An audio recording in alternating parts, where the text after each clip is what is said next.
Chapter number 22 और 23 को एक साथ पढ़ेंगे। तो 22 हमारा है debt is about the consolidated fund, जिसको हम कहते हैं समेकित निधि। ये इसके लिए आर्टिकल 266 में हमारा प्रावधान है।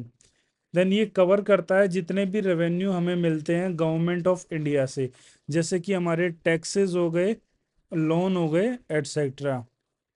All loan raised by the governor, जितने भी लोन गवर्नमेंट रेज करती है, जितना भी पैसा रिसीव होता है वो रीपेमेंट ऑफ द लोन्स को देके।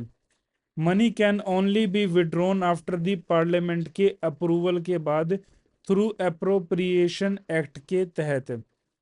नाउ इसको यूज किया जाता है प्रेसिडेंट, एमपी, जजेस की सैलरी देने के लिए, गवर्नमेंट की स्कीम्स के लिए और डे टू डे गवर्नेंस के लिए। तो इसमें इंपॉर्टेंट क्या है, कंसोलिडेटेड फंड आर्टिकल 266 में आता है। इसमें क्या क्या रहता है, revenue, tax and non tax वाला, treasury bill, ways and the means के एडवांसेस। और किसके हाथ में होता है ये, प्रेसिडेंट के अप्रूवल पर, पार्लियामेंट के अप्रूवल पे होता है, ठीक है। पार्लियामेंट के पास होता है ये वाला फंड। ये फंड किसके पास होता है, पार्लियामेंट के पास। नेक्स्ट आता है हमारा कंटीजेंसी फंड, जो है 23 हम टॉपिक जो पढ़ रहे हैं वो है कंटीजेंसी फंड, आर्टिकल 267 में आता है। तो ये किस लिए होता है, फॉर अर्जेंट या फिर अनफोर्सीन एक्सपेंडिचर, एकदम से ऐसा खर्चा आ गया और अब पैसे चाहिए इमरजेंसी फंड के रूप में।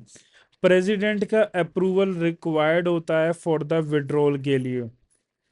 बाद में उस खर्चे को जो है अप्रूव कराना होता है पार्लियामेंट से। इसको सेटअप किया गया था contingency fund of India act 1950 के तहत, और इसको ऑपरेट किया जाता है by the finance secretary on the behalf of the president. तो contingency fund article 267, to meet the emergency expenditure fund, size is determine की जाती है पार्लियामेंट के द्वारा, राष्ट्रपति के पास होता है, बट हैंडल कौन करता है, फाइनेंस सेक्रेटरी। और खर्चा हो जाने के बाद पार्लियामेंट से अप्रूवल की जरूरत पड़ती है। Then exam point revision, article 243 P से लेके जेड जी तक म्युनिसिपैलिटी, पार्ट 9 ए में आता है 266 that is the consolidated fund, article 267 contingency fund. Now इसके अलावा 266 में ही एक और चीज होती है that is the public account of India. और इसमें जो है ये किसके पास होता है, इट इज विद एग्जीक्यूटिव, मतलब कि PM and the council of ministers. Purpose क्या है इसका, कि ऑल अदर पब्लिक मनी जो कि रिसीव होता है गवर्नमेंट के पास, अदर देन दैट गोज, जो कि कंसोलिडेटेड फंड में जाता है उसके अलावा, जैसे कि एग्जाम्पल पीएफ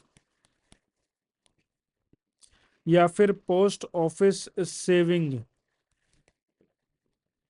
वो सब public account of the India में होता है। So I hope this is clear to you. दोनों चीजें, तीनों चीजें समझ में आ गई, consolidated fund, contingency fund and public accounts of the India.